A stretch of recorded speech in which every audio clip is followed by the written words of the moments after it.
नजर सब पर। नमस्कार, मैं हूं दीप्ति शर्मा और आप सभी का स्वागत करती हूं थर्ड आई न्यूज नेटवर्क के टॉप 10 बुलेटिन में। आइए बिना देर किए सीधे रुख करते हैं अभी तक की 10 बड़ी खबरों का। आरएसएस चीफ मोहन भागवत 2 दिन के दौरे पर पहुंचे उदयपुर, स्वयं सेवकों को करेंगे संबोधित। सरकार की शर्तों के आगे झुकी टेस्ला, भारत में लगेगी मैन्युफैक्चरिंग यूनिट और असेंबल होंगी गाड़ियां। भारतीय अमेरिकी ऋतु कालरा बनी हार्वर्ड विश्वविद्यालय की वीपी फाइनेंस। वहीं राजस्थान कोटा के गोयंदा गाँव के लोगों ने बनाया लक्ष्य, बेटियों को बनाएंगे IAS IPS। चौपाल में लिया गया सामूहिक संकल्प। जलवायु परिवर्तन पर जयपुर में आयोजित कार्यक्रम ओम द होलिस्टिक कॉन्क्लेव का देश की जानी मानी शख्सियत, फर्स्ट इंडिया एवं भारत 24 के चैनल हेड जगदीश चंद्र कातिल ने किया पोस्टर विमोचन।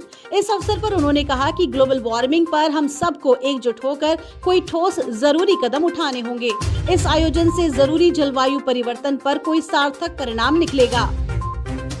अरविंद केजरीवाल से मुलाकात के बाद अखिलेश यादव ने लिया बड़ा फैसला, अध्यादेश पर देंगे समर्थन। अरविंद केजरीवाल ने कहा, अगर गैर बीजेपी पार्टियां एक साथ आती हैं तो ये अध्यादेश राज्यसभा में पराजित हो सकता है और इससे एक मजबूत संदेश जाएगा कि मोदी सरकार 2024 में सत्ता में नहीं आ रही। वहीं मुख्यमंत्री अरविंद केजरीवाल और उपराज्यपाल विनय कुमार सक्सेना ने पूर्वी दिल्ली में गुरु गोविंद सिंह इंद्रप्रस्थ विश्वविद्यालय के नए कैंपस का किया उद्घाटन। मंच पर पहुँचते ही लगे मोदी मोदी के नारे, हाथ जोड़कर सीएम बोले, प्लीज 5 मिनट बात सुन लो। पहले मुन्ना बजरंगी, अब संजीव जीवा। धीरे धीरे खत्म हो रहा है मुख्तार अंसारी गैंग का कुनबा। उत्तर प्रदेश की सभी कोर्ट की सुरक्षा को बढ़ाने का दिया गया निर्देश। लखनऊ में जीवा हत्याकांड के बाद उत्पन्न खौफ की स्थिति। देश के कद्दावर अधिवक्ता कपिल सिब्बल ने एक ट्वीट कर सीधे केंद्र सरकार की नीयत पर ही उठा दिए सवाल। वहीं संजीव जीवा मर्डर के दौरान घायल हुई मासूम बच्ची से मिलने KGMU अस्पताल पहुँचे CM योगी आदित्यनाथ। ज्ञानवापी केस में याचिकाकर्ता राखी सिंह ने राष्ट्रपति से मांगी इच्छा मृत्यु।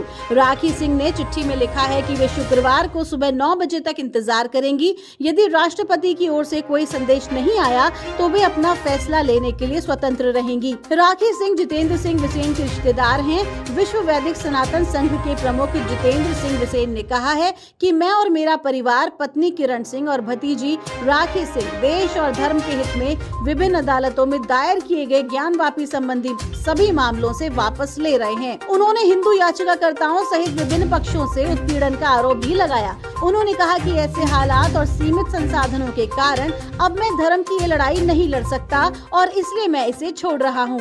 ये समाज सिर्फ उनके साथ है जो धर्म के नाम पर नौटंकी करते हैं और गुमराह करते हैं। बृजभूषण के खिलाफ अगले हफ्ते जांच रिपोर्ट पेश करेगी SIT। अब तक 180 लोगों से की पूछताछ। इससे पहले कल प्रदर्शनकारी पहलवानों ने खेल मंत्री अनुराग ठाकुर से की मुलाकात। केंद्रीय मंत्री के साथ पहलवानों ने 6 घंटे मुलाकात की थी।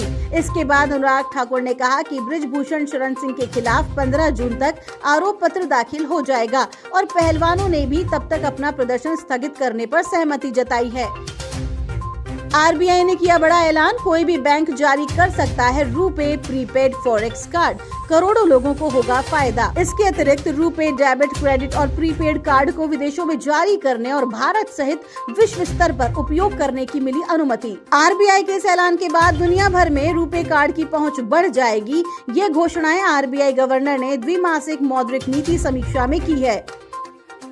मशीन से हल होगी डिप्रेशन की समस्या। नितिन गडकरी ने किया मेंटल हेल्थ सेंटर का उद्घाटन। शरीर में मानसिक विकारों की वजह से बहुत से लोग परेशान हैं। कोविड-19 के बाद मनोरोगियों की संख्या में तेजी से इजाफा हुआ है। छोटी छोटी बातों को लेकर डिप्रेशन की समस्या आम हो गई है। रोटरी दिल्ली नॉर्थ में सेंटर फॉर मेंटल हेल्थ का उद्घाटन किया गया। यहाँ समाज के शोषित और पीड़ित को फ्री में इलाज मिलेगा। वहीं जिस उम्र में दूसरे बच्चे गुड्डे गुड़ियों और खिलौनों से खेलते हैं, उस उम्र में अनुप्रिया शतरंज की बिसात पर जिस तरह की चाल चलती है वो बड़े बड़े दिग्गजों को भी हैरान कर देती है। संगम नगरी प्रयागराज की 6 साल की अनुप्रिया यादव बनी दुनिया की नंबर 1 शतरंज खिलाड़ी। वर्ल्ड रैंकिंग में हासिल किया पहला स्थान। वर्ल्ड रैंकिंग की इस कैटेगरी में फ्रांस की बुनी को दूसरा, बांग्लादेश की वारिसा को तीसरा और इंग्लैंड की नूवी को चौथा स्थान हासिल हुआ है। दुनिया की नंबर 1 खिलाड़ी अनुप्रिया यादव भारत के ही विश्वनाथ आनंद को अपना आइडल मानती हैं। एसआर ग्रुप में 788 इंजीनियरिंग व 235 मैनेजमेंट के छात्रों को वितरित किया गया टैबलेट। कैबिनेट मंत्री कौशल किशोर एवं बीकेटी विधायक योगेश शुक्ला की उपस्थिति में मेधावी छात्रों को सरकार द्वारा दिए जा रहे हैं सैमसंग टैबलेट का वितरण किया गया। केंद्रीय मंत्री कौशल किशोर ने कहा कि सरकार का उद्देश्य छात्रों के उज्जवल भविष्य की तकनीक के साथ कदम मिलाते हुए अपने देश को नई ऊंचाइयों तक ले जाने के लिए कृत संकल्पित है। इस अवसर पर संस्थान के चेयरमैन पवन सिंह चौहान ने कहा कि छात्रों को बुद्धि, तकनीक, अवसर का ख्याल रखते हुए उन्नति के लिए सारे प्रयास और मेहनत सच्चे मन से करना चाहिए, जिससे अध्यापकों, शिक्षण संस्थानों और माता पिता के अथक प्रयासों को सफलता मिलेगी। ओपन एआई के सीईओ सैम ऑल्टमैन भारत के दौरे पर कई लोगों से होगी मुलाकात। ऑल्टमैन पीएम मोदी और देश के अन्य वरिष्ठ अधिकारियों से भी मुलाकात करने वाले हैं। अपनी भारत यात्रा के दौरान ऑल्टमैन ने एआई क्रांति में भारत की भूमिका, नौकरी के बाजार पर एआई के प्रभाव, चैट जीपीटी के लिए भारतीय उपयोगकर्ता को आधार बनाकर कैसे सरकार उभरती हुई तकनीक से सर्वश्रेष्ठ बना सकती है। वहीं यूएई में लुलु मॉल के मालिक की भतीजी की शाही शादी वीडियो देखकर चौंक उठेंगे आप।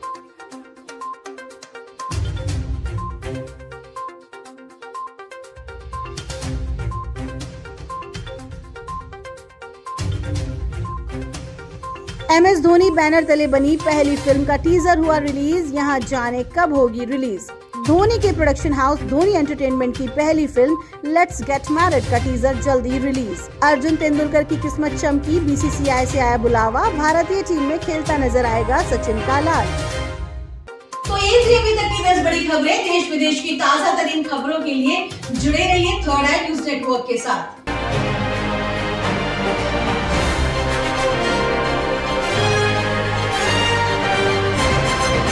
नजर सब पर।